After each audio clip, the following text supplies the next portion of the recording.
મિત્રો, શું તમે ક્યારેય કાચી કોબીમાં મગની દાળ નાખી અને કોઈ રેસીપી બનાવી છે? એકદમ ટેસ્ટી અને ખૂબ જ લાજવાબ બને છે. વેજીટેબલ્સથી ભરપૂર આ રેસીપી ખૂબ જ હેલ્ધી બનીને તૈયાર થાય છે. આજે આપણે બનાવીશું કાચી કોબી અને મગની દાળની એકદમ ટેસ્ટી એવી રેસીપી. તો મિત્રો, રેસીપી એકદમ યુનિક અને સાવ અલગ છે. તો ચાલો ઝડપથી બનાવવાનું શરૂ કરીએ. તો સૌથી પહેલા અહીંયા 1 કપ ભરીને હું મગની દાળ લઉં છું.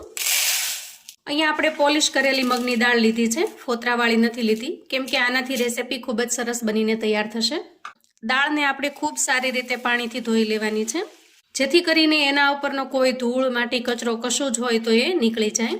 સારી રીતે ધોઈ અને સાફ કરી લીધા પછી આપણે થોડું પાણી નાખી અને એને પલાળી દેવાની છે. અંદાજે 1 કલાક આપણે પલાળીને રાખી મૂકીશું. એક મીડિયમ સાઇઝની કોબી લઈશું અને કોબીને આપણે અહીંયા રફલી ચોપ કરવાની છે. તો આ રીતે કોઈ પણ સાઈઝના પીસ છે આપણે કરી લેવાના છે. તો અહીંયા જુઓ, કોબીને આપણે રફલી ચોપ કરી લીધી છે. હવે આપણે ચોપર લઈશું અને ચોપરની અંદર આ કોબીને આપણે ઝીણી ચોપ કરી લઈએ અને આ રીતે ચોપ કરેલી કોબીને આપણે મિક્સિંગ બાઉલમાં કાઢી લઈએ. હવે જુઓ, કોબીને ચોપ કર્યા પછી આપણે અહીંયા થોડા લીલા વટાણા લીધા છે, એને પણ ચોપરમાં એડ કરીએ અને આ રીતે ફુલાવરનો એક નાનો પીસ લીધો છે મેં, એટલે કે થોડું ફુલાવર લીધું છે, એને પણ થોડું રફલી ચોપ કરી અને આપણે એડ કરી દઈએ. અને હવે આ બંને વસ્તુને પણ આપણે ચોપ કરી લેશું. તો અહીંયા જુઓ, વટાણા અને ફુલાવરને પણ આપણે સરસ એકદમ ઝીણું ચોપ કરી લીધું છે. અહીંયા તમે જોઈ શકો છો, એકદમ ઝીણું ચોપ કરી લીધું છે. હવે આપણે આ ફુલાવરને, વટાણાને જે ચોપ કરેલા છે એને કોબીની અંદર મિક્સ કરી દઈએ. અંદાજે 1 કલાક પછી દાળને ચેક કરી લઈએ. તો અહીંયા જુઓ, દાળ એકદમ સરસ પલળી ગઈ છે અને તમે આ રીતે કરશો તો ખ્યાલ આવી જશે, એકદમ આસાનીથી દાળ તૂટી જશે. તો હવે આપણે દાળની અંદરથી આ બધું જ પાણી કાઢી લઈએ અને ફરીથી દાળને ચોખ્ખી કરી લઈએ. હવે આપણે એક મિક્સર જાર લઈશું અને દાળને એમાં ટ્રાન્સફર કરીશું. હવે દાળની અંદર આપણે થોડું ઊમથું પાણી નાખીશું, 4 થી 5 ચમચી જેટલું, અને ઢાંકણ ઢાંકી એકદમ સ્મૂથ પીસી લઈએ. તો અહીં જુઓ, એકદમ સરસ આપણે દાળને અહીંયા પીસી લીધી છે. હવે આ પીસીને તૈયાર કરેલી દાળને આપણે એક મિક્સિંગ બાઉલમાં નાખી દઈએ. એકદમ સરસ બેટર બની ગયું છે દાળનું, અહીંયા તમે જોઈ શકો છો, એકદમ સ્મૂથ, અને આવું જ આપણે બનાવવાનું છે. હવે આપણે થોડી આગળની તૈયારી કરી લઈએ. તો અહીંયા કોથમીરને મેં ઝીણી ઝીણી સમારી લીધી છે અને એક નાની ડુંગળીને પણ મેં ઝીણી ઝીણી સમારી લીધી છે. તમે જો ડુંગળી ન ખાતા હો તો સ્કીપ કરી શકો છો. એક લીલું મરચું છે, એને પણ ઝીણું ઝીણું સમારી લીધું છે અને અહીંયા થોડા પાલકના પાન લીધા છે. ઉપરથી આ રીતે આપણે દાંડલા કાઢી લેશું અને પાલકના પાનને આપણે એકદમ ઝીણા ઝીણા સમારી લેશું. તો આજની રેસીપી આપણે એકદમ હેલ્ધી બનાવીશું, વેજીટેબલ્સથી ભરપૂર. બાળકો જો વેજીટેબલ્સ ન ખાતા હો તો તમે આ રીતે બનાવીને તૈયાર કરી શકો છો અને બાળકોને ખ્યાલ પણ નહીં આવે કે આમાં ઘણા બધા વેજીટેબલ્સ તમે એડ કરેલા છે. બાળકો તો એકદમ નવો નાસ્તો જોઈ અને ખૂબ હોંશે હોંશે ખાશે. તો અહીંયા તમે જુઓ, પાલકને આપણે ઝીણી ઝીણી ચોપ કરી લીધી છે.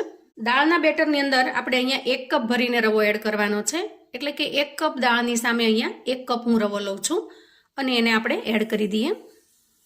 અને અહીંયા એડ કરીશું આપણે 3 ચમચી જેટલું દહીં. તો તમે ખાટું કે મોળું કોઈ પણ દહીં એડ કરી શકો છો. અને હવે આ બધી જ વસ્તુને પહેલાં આપણે મિક્સ કરી લઈએ. હવે આપણે આ બેટરને 10 મિનિટ માટે ઢાંકીને મૂકી દઈએ, જેથી કરીને રવો સારી રીતે ફૂલી જાય. તો અહીંયા જુઓ, 7 મિનિટ પછી મિશ્રણ એકદમ સરસ થીક થઈ ગયું છે, થોડું જાડું થયું છે અને એકદમ ફ્લફી બની ગયું છે. હવે આપણે આ મિશ્રણની અંદર ચોપ કરેલા વેજીટેબલ્સ એડ કરી દઈએ. હવે ઝીણી સમારેલી ડુંગળી એડ કરી દઈએ, લીલું મરચું, કોથમીર અને પાલકની ભાજી. અને હવે આ બધી જ વસ્તુને આપણે મિક્સ કરી લઈએ. હવે આપણે મસાલા કરી લઈએ. તો અહીંયા સ્વાદ પ્રમાણે આપણે મીઠું એડ કરીશું, થોડા ચીલી ફ્લેક્સ ઉમેરીશું, 1 ચમચી ધાણા જીરું પાવડર નાખીશું અને અડધી ચમચી અહીંયા હળદર એડ કરીશું. તો તમારે જો નાસ્તાને એકદમ પીળો કલર આપવો હોય તો હળદર ઉમેરવાની, જો એકદમ વ્હાઈટ બનાવવો હોય તો હળદર ન ઉમેરો તો પણ ચાલે. અહીંયા આપણે લાલ મરચું પાવડર નહીં ઉમેરીએ, કેમ કે લીલું મરચું અને ચીલી ફ્લેક્સ મેં ઉમેરેલા છે. તમારે જો વધારે સ્પાઇસી ખાવું હોય તો તમે લીલું મરચું અથવા તો લાલ મરચું પાવડર પણ એડ કરી શકો છો. હવે આપણે બધા જ મસાલાને મિક્સ કરી લઈએ. તો અહીંયા જુઓ, બેટરની કન્સિસ્ટન્સી જો તમને વધારે પડતી ઘાટી લાગે તો તમારે અહીંયા થોડું પાણી ઉમેરવાનું છે, બહુ ઝાઝું નહીં, થોડું જમતું. અને જ્યારે પણ બેટરને તમારે બેલેન્સ કરવાનું હોય ત્યારે થોડું થોડું પાણી ઉમેરીને જ બેલેન્સ કરવું, જેથી કરીને એકદમ ઢીલું ન થઈ જાય. હવે લઈશું આપણે ઈનો ફ્રૂટ સોલ્ટ અને થોડું પાણી નાખી ઈનોને એક્ટિવેટ કરી લઈએ.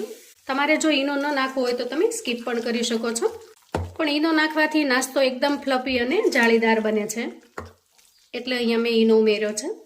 હવે અહીંયા જુઓ, ગેસ ઓન કરી અને મેં નોનસ્ટિક પેન મૂકી દીધું છે અને પેનમાં આપણે થોડું તેલ આ રીતે સ્પ્રિંકલ કરી દઈએ. એકદમ ઓછા તેલની અંદર આપણે નાસ્તો બનાવીને તૈયાર કરીશું. હવે આપણે ગરમ થયેલા તેલ ઉપર થોડા તલને સ્પ્રિંકલ કરી દઈએ અને થોડી રાઈને પણ આપણે એડ કરી દઈએ આ રીતે, અને મીઠા લીમડાના પાનને પણ આપણે આ રીતે છૂટા છૂટા એડ કરી દઈએ. હવે આપણે તૈયાર કરેલા બેટરમાંથી 1 ચમચો બેટર લેશું અને એને આ રીતે આપણે પાથરી દેશું. તો અહીંયા જુઓ, આ રીતે 3 નાસ્તા એક સાથે સમાય છે.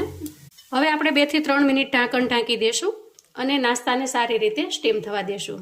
અહીંયા ગેસની ફ્લેમને આપણે લો ટુ મીડિયમ રાખીશું. હવે અહીંયા જુઓ, આ નાસ્તાનું જે ઉપરનું પડ છે એ સરસ સૂકું થઈ ગયું છે, એટલે કે નીચે સારી રીતે શેકાઈ ગયો છે નાસ્તો.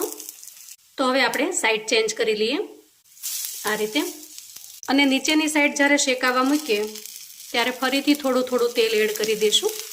આ રીતે સાઈડ ચેન્જ કરી અને ફરીથી આપણે 2 થી 3 મિનિટ માટે ઢાંકી દઈએ, જેથી કરીને નાસ્તો એકદમ સરસ શેકાઈ જશે. તો અહીંયા નાસ્તો તૈયાર છે. આપણે એક ડીશની અંદર કાઢી લઈએ. આ નાસ્તાને બનાવવાની એક બીજી રીત પણ હું તમારી સાથે શેર કરું છું. તો આ રીતે કોઈ નાનું પેન અથવા વઘારિયું લેવાનું, એમાં થોડી રાઈ એડ કરીશું અને થોડા તલ એડ કરીશું, મીઠા લીમડાના પાન એડ કરીશું અને 1 ચમચો ભરી અને બેટર એડ કરીશું અને થોડી વાર માટે ઢાંકી દેશું. આ રીતે થોડું ચડી જાય પછી આપણે એને ઉથલાવી લેશું અને એની સાઈડ ચેન્જ કરી લેશું અને થોડું તેલ એડ કરી દેશું. તો અહીંયા આ રીતે તમે નાના પેનની અંદર પણ બનાવીને તૈયાર કરી શકો છો. તો અહીંયા નાસ્તો રેડી છે. બંને સાઈડ એકદમ સરસ શેકાઈ ગયો છે. તો આ નાસ્તાને હવે આપણે ડીશમાં લઈ લઈએ.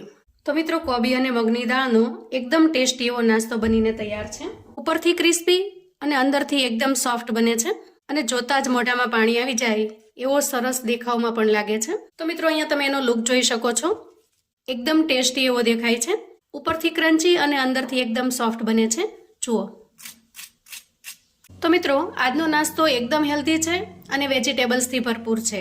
આને તમે સવારના નાસ્તામાં, સાંજની નાની મોટી ભૂખમાં કે સાંજે ડિનરમાં પણ લઈ શકો છો. જ્યારે પણ તમને કશું નવું ખાવાનું મન થાય અથવા તો એમ થાય કે આજે શાક રોટલી નથી બનાવવા, તો શાક રોટલીની જગ્યાએ તમે આ વેજીટેબલ્સથી ભરપૂર નાસ્તો બનાવીને તૈયાર કરી શકો છો. અહીંયા હું તમને તોડીને બતાવું.